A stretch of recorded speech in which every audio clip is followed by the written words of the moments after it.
Let's return to This Week in America. Here's your host, Rick Bratton. Welcome back, everybody, coast to coast, This Week in America. In Training Your Inner Pup to Eat Well by Linda W. Craighead, PhD, you will meet Yip, your inner pup. This adorable puppy loves to eat all the treats he wants, even if they're not so good for him. Well, fortunately, Yip has to train and take care of him to make sure both of you stay healthy. Dr. Craighead is a licensed clinical psychologist specializing in eating disorders. Training Your Inner Pup to Eat Well uses simple, child-appropriate language and colorful illustrations to help teach your children valuable eating habits that will last a lifetime. Linda W. Craighead, PhD, author of Training Your Inner Pup to Eat Well, joins us on This Week in America. Doctor, welcome to the program. It's a pleasure to have you with us. Thank you. It's a pleasure to be here. I like to talk to parents about what we do. Well, it's interesting because I mentioned this will teach the children, and what they learn will last a lifetime. It's good for the adults, too. I'm reading through this, and I'm learning things or reinforcing things that you've learned along the way, maybe shoved out of the way at certain points in time. The book is so well done. Book available at wherever books are sold, and we'll go through that as we progress in the conversation. Why did you decide to write this book? You literally have spent your professional career dealing with eating disorders, weight concerns. Why this particular book? Why did you decide Training Your Inner Pup to Eat Well? Why you wanted to write this? Well, it was really a natural evolution because treating all these adults, it became clear to me that people had these very well-established eating habits and preferences, and we were going to do a lot better if we got the kids earlier in life before they established some of these bad habits. And what I mean by bad habits is that most of us learn to prefer feeling kind of overfull. We learn to prefer eating sweets or high fatty foods. And we learn to prefer to eat whenever we want to eat instead of trying to follow a regular meal pattern. So it's hard to change those habits when you're older. So the sooner we can get to it, the better. You know, it's interesting. Most experts will say that babies are born with a well-functioning system to regulate what they eat, what their weight is. What happens? How does that change? Well, it is true. It's in there, but it just doesn't last very long in this world because in a way, our bodies are out of date. We have not evolved the way the world has evolved. So our system would work in the Paleolithic environment, but it doesn't work very well now. So babies do pretty good when they're just having milk. They only have one choice and they control the amount. Then when they get to be toddlers and parents introduce other foods, if they start to introduce too high sugar foods, tricks, candy bars, whatever, we innately want those sweet tastes. We can't help that. So the system was devised to help us survive. It was not devised to keep us healthy in a modern food environment. So we've got to help it out. It's interesting because the highly processed foods that you talk about, those are readily available. You don't have to walk very far. You can walk into a gas station. You can walk into just about any store, and they've got a rack of candy bars and highly processed food there. It's really in our faces all the time, isn't it?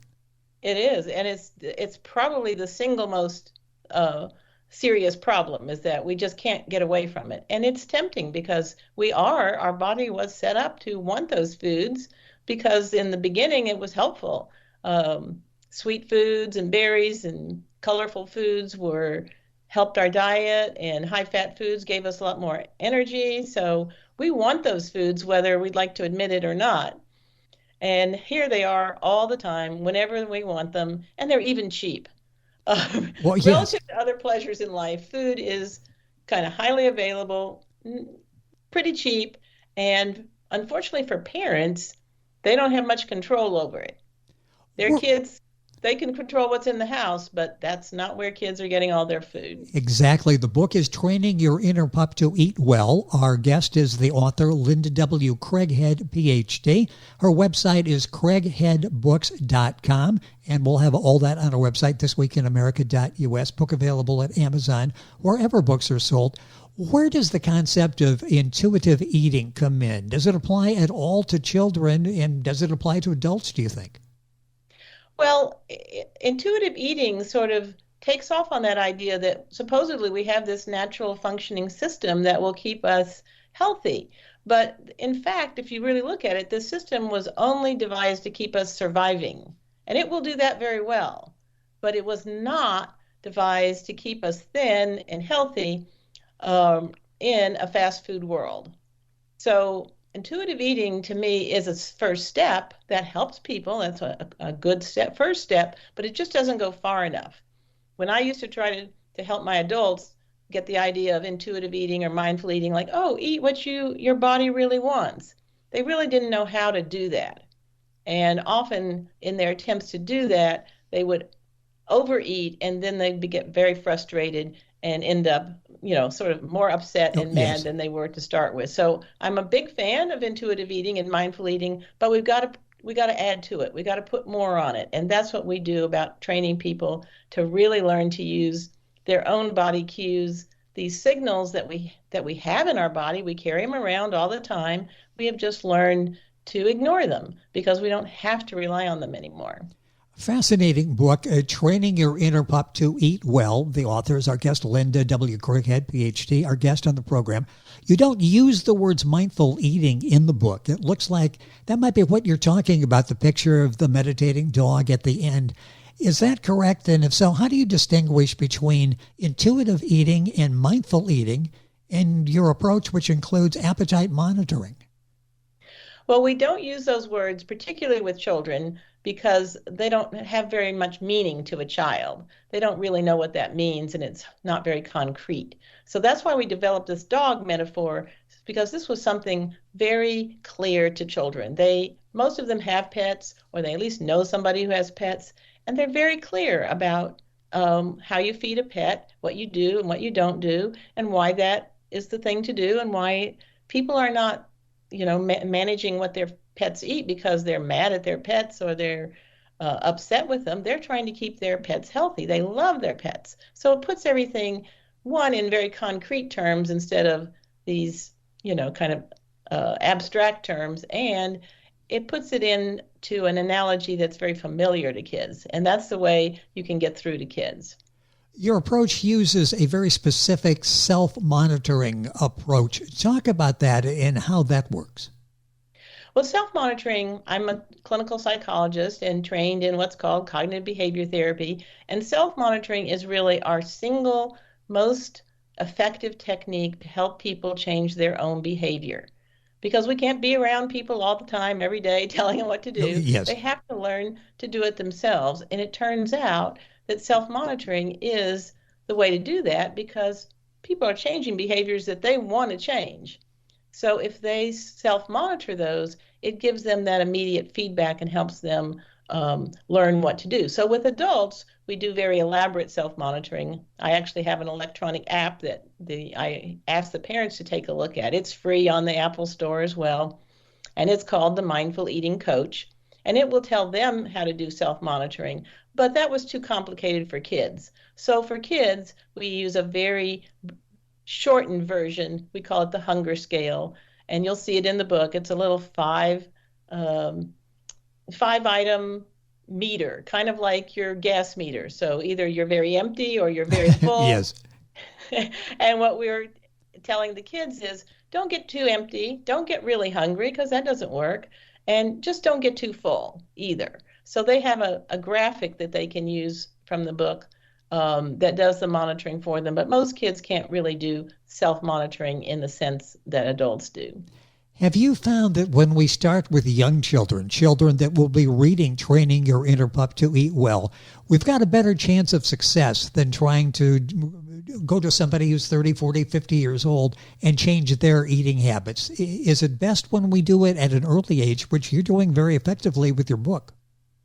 Yes, and in fact, that is the reason why I kind of went towards working with kids, because it was a little frustrating that it was so hard to help adults after they'd been eating that way, 20 years, yes, 30 years, whatever. It's a very entrenched behavior. So with kids, we didn't know if they would take to it, but we tried this first like in a summer camp. And it turns out that between the ages of like 8 and 12, the kids were very receptive to the idea. And I think that's kind of the ideal time to start talking to your kids about their hunger and fullness and how they eat, and why they want to eat what they want to eat, but not in a controlling way, in a very positive um, teaching fashion. And that's what we hope the book will do. So there's a note in there to the parents to tell them sort of how to approach this with their kids, because it's not like a punitive thing. It's supposed to be a kind of parent-child interaction, set a goal, work on things together, because that's the way you're going to help kids at that age. Now, we do use it with teens and and young adults, because they actually, turns out, they like the analogy as well, but they can do it pretty much on their own. But in that 8 to 12 range, I really need the parents to learn how to do mindful eating themselves, and then use that as their way to model that for their children, and then to help their children learn to do it. Dr. Craighead's book is very simple, Training Your Inner Pup to Eat Well, available at Amazon, wherever books are sold. Her website, craigheadbooks.com, and we've got that on the video for YouTube, and we'll have it on our website as well, so you can get that information. Where did you get the idea to use a dog? You were trying, I'm sure, to figure a way to get this into the hands of children, make it something that they could relate to, but how did you choose a dog? Well, I actually chose it because of our own pet. I didn't have a pet dog growing up, but we got a pet for our children when they were about 8 or 9. And I could see the way the pet ate, and it was just real different from trying to teach a human how to eat. It was clear that I had to maintain some control, but on the other hand, my kids could really see that there was a good reason why we didn't give the dog Coca-Cola. We didn't give the chocolate candy bars. Yes. So they could really make sense out of that. They could understand it better seeing it happen with the dog. Plus, with the dog, they could see the dog begged for food all the time. Some dogs don't, but ours definitely did. It's supposed to do. And they could see that we didn't give it a treat every time it begged. And that wasn't because we were upset or mad at the dog, or we didn't want him to have treats. It was because we knew that wasn't healthy for him. And the most important thing was they could see that the dog didn't really care. Sure, it would eat a treat anytime we would give him one, but he would be just as happy if they would go take him and play with him and pet him. And so it made the point really clear that you don't have to eat every time you want to eat, and that there are lots of other fun things that will take your mind off food, and you'll be just as happy, and in turn, you'll be a lot healthier. You know, there are some parents that say, I can control what my child eats. I set limits on what my child eats. Does that work?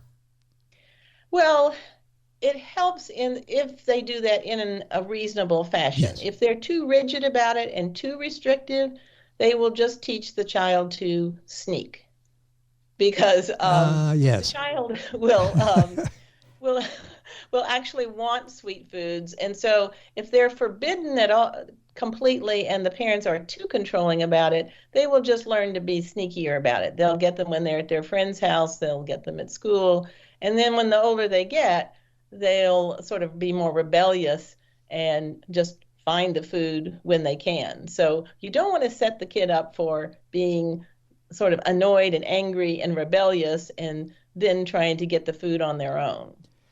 How important is it to teach each person to learn to manage their own hunger feelings? And I say that for a child. I say that for an adult as well. Well, adults can really understand that, because they know they totally have access to food whenever and how much they want. We don't control what adults eat. So if the person doesn't learn to control it themselves, then they're just going to follow their natural instinct, which is to eat whatever they want, whenever they want.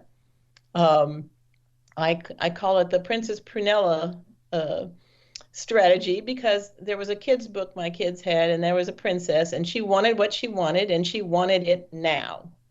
And that's the way most grown-ups operate. So if you think about that with kids, kids are going to operate that way too. So we do have to teach them that that's one way to do it, but that's not the way to be healthiest and happiest. With us on the program is Dr. Linda W. Craighead. The book that she's written we're talking about is Training Your Inner Pup to Eat Well. Book available Amazon wherever books are sold, proislepublishing.com, all of the places, including our website, craigheadbooks.com. And again, all this information is on our website. Why do you think it's even harder for parents to set limits around food than other things that children beg for? It seems like food is something that it's difficult for us to handle. Right. And, I'm very empathic about that because I have raised 4 children, and it's not a priority in the moment. You're not really yourself thinking about the child's long-term health and weight when they're asking for an extra cookie. So you have to be very aware yourself of why it's important for you to do it. And it's also makes you feel bad. You just hate to deny the kid something that seems so harmless as an extra cookie or having Coke. So it puts the parents in a kind of difficult situation that they don't want to deny the kid positive things. They don't want to make the kid mad. They don't want to be a lot of tension at the dinner table or arguments about who gets dessert and who can have more.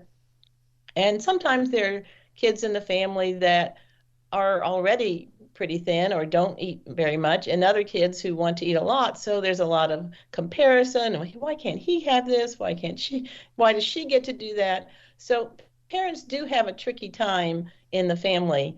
And food just doesn't seem to be one of those things that it's often worth arguing about. They've got a lot of other things they have to manage their kids' behavior. Yes. So it's very hard, but persistence, pays off, and it doesn't have to be perfect. Parents are not going to be perfect in controlling their kid. There's going to be a day when they're busy, the kid is screaming, and they're just going to say, okay, fine, have it. And that's okay, because it doesn't have to be perfect. It's a long-term process of gradually getting the child to see that they'll feel better and that they are happier, and they can be happy without just having whatever they want whenever they want it. Is that a problem we all face when we're trying to make behavioral changes, that we strive for perfection? If we do something and we feel a failure, we fail, I let ourselves down, and maybe at that point we go ahead and finish the whole bag of chips because we've failed, we've eaten some. Is that a problem? Perfection sometimes get in the way of making positive changes. Yes, actually, our impatience too. Oh, yes. It's not only we want it to be perfect, we want it to be done immediately, and that's just not the way behavior changes. So that's partly why people go to psychologists and other kinds of personal trainers and counselors, because they need someone to keep reminding them that no, it's not going to happen overnight. You're going to have to repeat it, and it's not going to be perfect, and that's perfectly all right. That's the way life is. And one of the things that I tell people is, like, if it works even 50% of the time, that's great. That's so much better than none of the time. So yes, definitely perfectionism and trying to giving up too soon, saying like, oh yeah, I tried that, it's not working for me. Well, maybe you tried it 2 or 3 days, or maybe a week, maybe even 2 weeks, but it is something that you have to be patient with and keep doing over the long run, and ultimately you will find that you feel better. How do you think parents can use your book? The book is Training Your Inner Pup to Eat Well, to help their children learn to make healthier choices. How can parents use this book to achieve that goal? It depends a little bit on the child's age. For young children, I encourage parents, even with 4, 5, 6-year-olds, to read it with them. It's a picture book. It's set up as a picture book, so it's just a fun book. I know lots of my friends' kids, really, it's one of their favorite reading books. So you're not trying to change anything about their behavior. You're just getting them to hear the words and get the idea.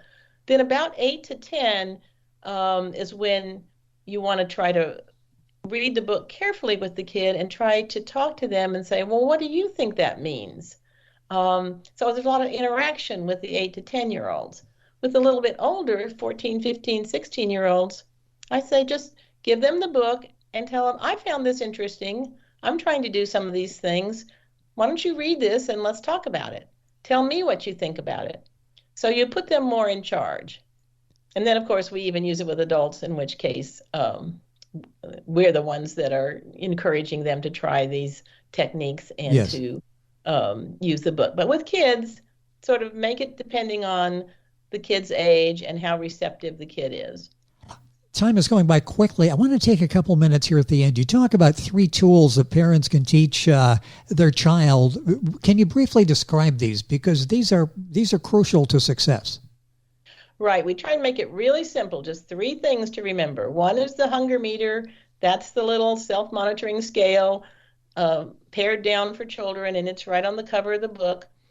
And it just tells the kid, think about, are you hungry? And how full you are, and try to avoid the extremes on the scale. Then we have something called the worth it scale, which is really like, a scale that you would weigh like gold or other, produce on. And when they're trying to decide what to eat, we ask them to weigh them, think about, can I have an apple and a cookie instead of 3 cookies? That's the sort of decision making we try to help them do. That's what we call it. What's worth it? Sometimes treats are worth it, but not too many treats and not real big treats. And then the third one is what we call the stomach stop sign. So we actually have them think about a stop sign, a red stop sign in their stomach, and say, you're going to depend on your stomach to tell you when to stop eating. You don't stop eating because, the food doesn't taste good anymore, or, you don't want any more. Most of the time you want more. So you can't really trust your head. You have to eat from your stomach. In fact, with adults, I will say very clearly, look, this is eating from the neck down. You can't trust your head, meaning what you want and don't want, but you can trust your stomach. You can trust your stomach to tell you when it's hungry and it needs some food, and you can trust your stomach to say, that's enough, and if you eat any more, you're actually going to feel uncomfortably full, and you're probably not going to be very happy with yourself afterwards. So that's what we try to get them to teach the kids, to use just those 3 things. For kids and for adults as well. Very simple to remember, and sometimes that will come in handy. The stop sign in particular will come in handy for us adults as well. What surprised you most about reactions to the YIP book? You've had extremely positive reviews. You're teaching. You've got people in classes, and you engage with so many parents as well as children. What surprised you about the reactions? The most surprising thing to me was that the young adults, teens, and parents actually liked the book as well, and sometimes even better than the children, because I wrote it and it looks like a children's book, but it kind of has these tongue-in-cheek cartoon illustrations that a wonderful illustrator developed for me. So it doesn't feel like it's talking down to them. So I was surprised that parents and older people liked it as well as they did. And that turned out to be good because it made them more willing to sit down with the kid and work with the concepts. Part of the significance of the package, of the success of the package, is the pictures you had mentioned, pictures and the illustrations. Any particular favorite? You sort of chuckle when you're talking about some of the pictures that you have in the book. Any favorites in the book that maybe adults will get a kick out of as well? Yes, I really do. I am so grateful to this illustrator because I think they are just marvelous. But my 2 favorites are the one with a little puppy who's begging for food and looking up with his big eyes, the way that kids and dogs and all of us beg for food. And it says you don't have to give a puppy a treat every time it begs. And the other one is a dog dressed up in a cow costume with a refrigerator on it that says no grazing. And the illustration is for Yip is not a cow. Yip does not need to graze all day. Because that's the other way you can get around your stomach is if you just eat a little bit all day long, you may end up eating way too much, but you won't really be all that full. So particularly with adults, grazing is a serious problem, and they often teach that to their children that, you just kind of grab something every time you pass by the kitchen. And that's one of the habits that is really hard to break. So please do not teach that to your children. There is a topic for another program, grazing. We hear so much about that, and so many people are saying, I really don't do meals anymore. I just graze. And you're right. That happens basically If you're awake 8 hours, 16 hours of grazing during the course of the day takes its toll after a while. The time has gone by so quickly. The book is so well done, Training Your Inner Pup to Eat Well. Our guest is Linda W. Craighead. That's Craighead. Her website, craigheadbooks.com. It's been a pleasure having you on the program. Thank you so much for joining us. Hopefully we can do this again. It's been a pleasure. I loved having a chance to talk with you. Thank you. Thank you so much, and I appreciate it very much. It's been our pleasure to have with us on the program Dr. Linda Craighead, book available at her website, craigheadbooks.com, and information on our website, thisweekinamerica.us. Back on today's program right after these messages. You're listening to This Week in America with Rick Bratton. More after this.